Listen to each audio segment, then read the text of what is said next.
नमस्कार दोस्तों, हमारे चैनल पर आपका स्वागत है, जहां हम दुनिया की बेहतरीन किताबों की गहराई में जाकर उनके ज्ञान को आपके जीवन और सोच को बदलने के लिए प्रस्तुत करते हैं। आज हम नेपोलियन हिल की गहन लेकिन कम चर्चित रचना how to own your own mind की चर्चा करेंगे, जो हमें ये सिखाती है कि सफलता और संतोष पाने के लिए अपने विचारों को रणनीतिक रूप से संगठित और नियंत्रित करना कितना आवश्यक है। ये किताब बताती है कि कभी-कभी हमारा मन ही हमारा सबसे बड़ा शत्रु बन जाता है और हमें डर व असफलता के चक्र में फंसा देता है। लेकिन सही दिशा में प्रशिक्षित किया गया मन अवसरों को पकड़ सकता है और हमें हमारे सच्चे उद्देश्य तक पहुंचा सकता है।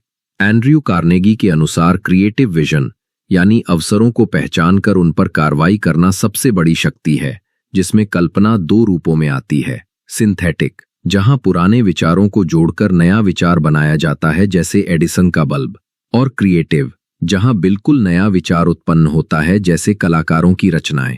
कल्पना को विकसित करने के लिए 5 सिद्धांत बताए गए हैं: स्पष्ट उद्देश्य, मास्टरमाइंड समूह, अतिरिक्त प्रयास, आस्था और संगठित प्रयास। सोच को व्यवस्थित करने के लिए इंडक्टिव और डिडक्टिव रीजनिंग का प्रयोग करना चाहिए और केवल तथ्यों पर आधारित राय स्वीकार करनी चाहिए। मन को कैमरे की तरह समझें, जो केवल उपयोगी जानकारी पर ध्यान केंद्रित करे और नियंत्रित आदतों व दोहराव से संगठित सोच विकसित करे। मनोवैज्ञानिक एमिल कू ने अफर्मेशंस की शक्ति पर जोर दिया और उनका प्रसिद्ध मंत्र था, day by day, in every way, I am getting better and better, जिसे रोज दोहराने से विचारों की शक्ति बढ़ती है और जीवन में सकारात्मक परिवर्तन आता है। यही है नेपोलियन हिल की किताब का सार, जो हमें सिखाती है कि सफलता पाने के लिए कल्पना, संगठित सोच और नियंत्रित आदतें कितनी आवश्यक हैं, और इन्हें अपनाकर हम अपने जीवन को उद्देश्यपूर्ण और सफल बना सकते। नेपोलियन ने आखिरकार साहस जुटाकर अपनी बेकरी खोली। बेकिंग उसका जुनून था और उसे पता था कि व्यवसाय शुरू करना एक लंबी और कठिन यात्रा होगी। इसलिए उसने पैसे और संसाधन जुटाने के लिए कार्यों की सूची बनाई और रोज केवल एक कार्य पर ध्यान दिया। इस तरह उसने डेफिनेटनेस ऑफ पर्पस और फिजिकल रेपिटेशन का अभ्यास किया। साथ ही उसने रोजाना सकारात्मक एफर्मेशंस दोहराए कि वो सक्षम है और जल्द ही अपनी बेकरी खोलेगी, जिससे उसे धैर्य और ऊर्जा मिलती रही। ये हमें लॉ ऑफ अट्रैक्शन की याद दिलाता है कि जैसा भाव हम दुनिया को देते हैं, वैसा ही हमें लौटता है।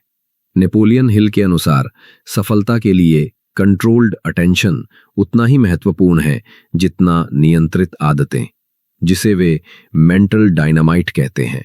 इसे पाने के लिए 5 तत्व जरूरी है: स्पष्ट उद्देश्य, आत्म अनुशासन, नियंत्रित ध्यान, ऑटो सजेशन और इच्छा शक्ति। उदाहरण के तौर पर, हैरोल्ड को किराया चुकाने के लिए पैसे चाहिए थे।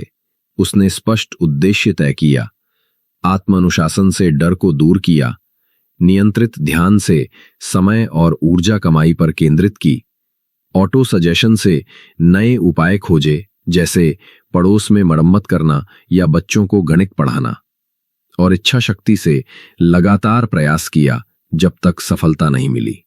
यही सिद्धांत थॉमस एडिसन ने अपनाए, जिन्होंने कहा कि व्यक्ति को अपने उद्देश्य पर इतना केंद्रित होना चाहिए कि असंभव शब्द का अस्तित्व ही न रहे। उन्होंने कंट्रोल्ड अटेंशन और ऑटो सजेशन को सफलता की कुंजी माना और बताया कि अधिकांश लोग शुरू करने से पहले ही हार मान लेते हैं। अलेक्जेंडर ग्राहम बेल ने भी दृढ़ संकल्प और निरंतर प्रयास से टेलीफोन का आविष्कार किया। असफलताओं के बावजूद उन्होंने हार नहीं मानी। एंड्रयू कार्नेगी ने कंट्रोल्ड अटेंशन को सफलता का रहस्य बताया। उन्होंने स्टील उद्योग में अपनी सारी मानसिक क्षमता एक ही उद्देश्य पर केंद्रित की और कहा कि विशेषज्ञता से सफलता की संभावना बढ़ती है, चाहे उद्योग विविधता वाला ही क्यों ना हो। जैसे रिटेल में हर विभाग का विशेषज्ञ अपने क्षेत्र पर ध्यान देता है। यदि कोई छात्र, जैसे क्लेयर, अपने विषय से अलग करियर चुनना चाहता है, तो ये भी सही है, क्योंकि समय का उपयोग सॉफ्ट स्किल्स विकसित करने में किया जा सकता है और जुनून बदलना गलत नहीं है। निष्कर्षतः पहले हमने क्रिएटिव विजन सीखी, जो अवसरों को पहचान कर कार्रवाई करने की क्षमता है, और इसे 5 सिद्धांतों से विकसित किया जा सकता है। स्पष्ट उद्देश्य, मास्टरमाइंड, अतिरिक्त प्रयास, आस्था और संगठित प्रयास। दूसरा, ऑर्गेनाइज्ड थिंकिंग सीखा, जो केवल तथ्यों पर आधारित होता है और नियंत्रित आदतों से विकसित होता है। तीसरा, कंट्रोल्ड अटेंशन समझा, जो 5 तत्वों उद्देश्य, अनुशासन, ध्यान, ऑटो सजेशन और इच्छा शक्ति से बनता है। और चौथा, ये जाना कि विशेषज्ञता और निरंतर प्रयास से किसी भी क्षेत्र में सफलता पाई जा सकती है। कोई भी आपको आपके सपनों को पाने से नहीं रोक सकता। अपने मन के डर और संदेहों को नजरअंदाज कीजिए और अपने लक्ष्यों को पाने की योजना बनाइए। सोचिए, इस धरती पर आपके अस्तित्व का असली उद्देश्य क्या है? एक बार जब आप इसे खोज लेंगे, तो आपका मन, शरीर और आत्मा पूरी तरह उसे हासिल करने में लग जाएगा। खुद पर भरोसा रखिए, आप निश्चित रूप से कर सकते हैं। और दोस्तों, यही था हमारा सफर नेपोलियन हिल की किताब how to own your own mind के साथ। उम्मीद है कि आज हमने जो विचार साझा किए वे आपके लिए उतने ही परिवर्तनकारी रहे होंगे जितने मेरे लिए रहे। हिल के सिद्धांत केवल सिद्धांत नहीं हैं, बल्कि ऐसे उपकरण हैं जिन्हें अगर ईमानदारी से अपनाया जाए तो वे हमारी सोच और दुनिया से जुड़ने के तरीके को पूरी तरह बदल सकते हैं और हमें सच्ची सफलता की ओर ले जा सकते हैं।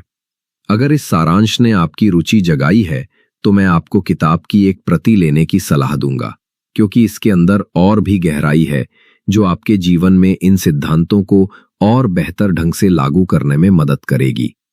अगर आपको आज का कंटेंट पसंद आया हो तो वीडियो को लाइक करना न भूलें और इसे उन लोगों के साथ साझा करें जिन्हें इन शक्तिशाली विचारों से लाभ हो सकता है।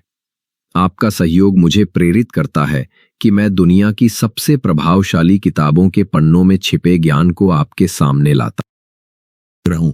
और अगर आपने अभी तक सब्सक्राइब नहीं किया है तो चैनल को सब्सक्राइब करें और बेल आइकन दबाएं ताकि हमारी नई अपलोड्स की जानकारी आपको मिलती रहे। पर हमारा मिशन है आपको ऐसा ज्ञान देना जो केवल जानकारी ही नहीं बल्कि आपके जीवन को बदलने की ताकत रखता हो। मुझे आपकी राय जानकर खुशी होगी कि इस किताब के बारे में आप क्या सोचते हैं और आपने इससे क्या सीखा जिसे आप अपने जीवन में लागू करना चाहते हैं। नीचे कमेंट करें और बातचीत को आगे बढ़ाएं। सुनने के लिए धन्यवाद और याद रखिए, अपने मन को बदलने की शक्ति ही आपके जीवन को बदलने की शक्ति है। अगली बार तक पढ़ते रहिए, बढ़ते रहिए और अपने मन पर अधिकार बनाए रखिए।